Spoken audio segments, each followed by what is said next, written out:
읽어주는 교과 둘째 날 12월 20일 월요일 모세의 죄 2 민수기 20장 12절 13절을 다시 한번 읽어보라.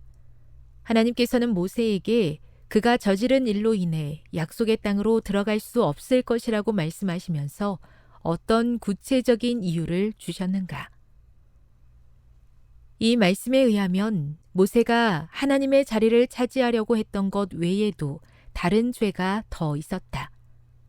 모세는 그와 같은 사람이 결코 보여서는 안 될 믿음의 부족을 보였다. 모세는 다른 사람들과 달리 불타는 떨기 나무에서부터 시작하여 지금까지 계속해서 하나님과 함께하는 특별한 경험을 했던 사람이었다. 하지만 그런 그가 하나님을 믿지 아니하였다. 이 말은 모세가 하나님께서 하신 말씀에 대해 온전한 믿음을 보이지 못했다는 뜻이었다. 그 결과 그는 이스라엘 백성들 앞에서 하나님의 거룩함을 나타내지 못했다.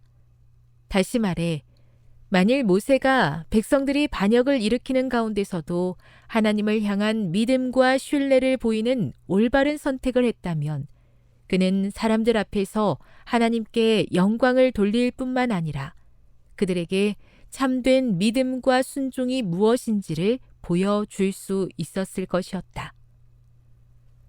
모세가 하나님께서 그에게 하라고 구체적으로 일러주신 일을 어떻게 불순종했는지 살펴보라. 민수기 20장 8절을 읽어보라.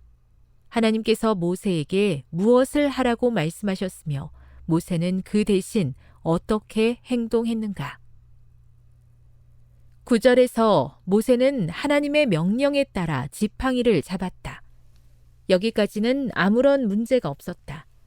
하지만 10절을 보면 놀라운 하나님의 능력의 표현으로서 물이 흘러나오도록 반석을 향해 명령하는 대신 모세는 그 반석을 2번이나 쳤다. 물론 반석을 쳐서 물이 나오게 하는 것도 기적적인 일이었다. 하지만 그 반석을 향해 명령함으로 물을 얻는 것만큼 기적적이지는 않았다. 겉으로 보기에 모세에게 내려진 하나님의 심판이 과한 것처럼 보일 수 있다.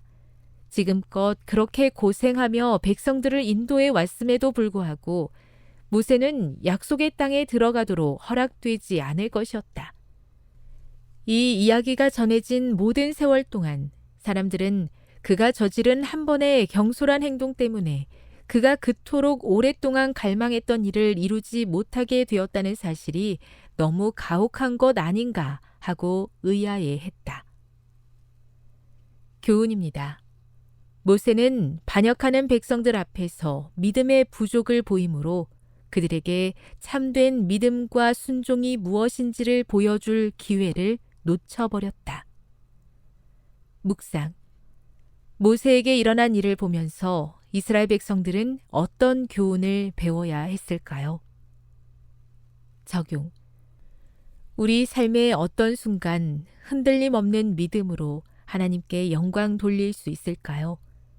그대의 믿음의 시험이 되는 순간들에 관해 이야기해 보세요. 영감의 교훈입니다.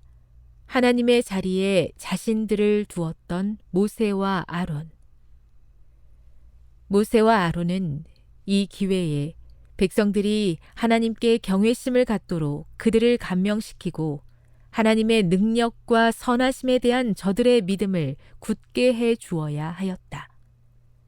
그들이 분노하여 우리가 너희를 위하여 이 반석에서 물을 내랴고 부르짖었을 때에 마치 그들은 그 능력이 인간의 약점과 정욕을 소유한 자신들에게 놓여 있는 것처럼 그들 자신을 하나님의 자리에 두었던 것이다. 부조화 선지자 418. 저의 연약한 믿음으로 인해 다른 사람들을 하나님 앞으로 인도하도록 하나님께서 허락하신 기회들을 놓치지는 않았는지 생각해 봅니다. 위기의 순간 더 굳센 믿음을 갖게 해 주셔서 하나님의 영광을 드러내게 해 주시옵소서.